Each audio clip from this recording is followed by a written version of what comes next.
L'invitation à Dov Alouche est liée au prix Maratier qui a été décerné à Dov Alouche en 2020. C'était aussi l'occasion de lui proposer de découvrir nos collections et puis de voir ce qui faisait sens pour lui, ce qui allait d'une certaine manière le nourrir.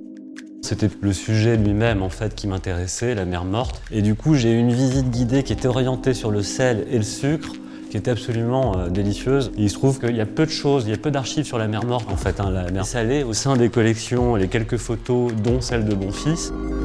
Voilà un des albums de Félix Bonfils, donc ces albums qui étaient vendus aux touristes qui faisaient ce grand tour au Moyen-Orient dans la deuxième partie du 19e siècle. C'est vrai que c'était l'image de la mer morte qui me semblait le plus pertinent.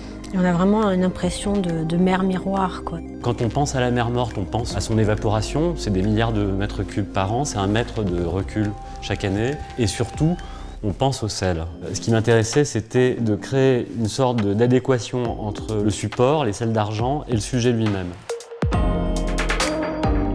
Ce qu'on perçoit, c'est des grains d'halogénure d'argent, justement, plus ou moins exposés, qui sont le résultat de photographies sur le tirage de Bonfils à l'échelle microscopique. Ça raccorde d'une part de façon plus lointaine à une série qui date de 2013 qui s'appelle les granulations, où on voyait la surface du soleil avec un système de grains très similaire à celui que vous voyez en fait ici, sauf qu'on est sur des rapports d'échelle opposés. Ce qui nous a séduit à l'occasion du prix Maratier et ce pourquoi on a choisi de le décerner à Dov Alouche, c'est ce travail sur visible et invisible qui fait tout particulièrement sens au mage.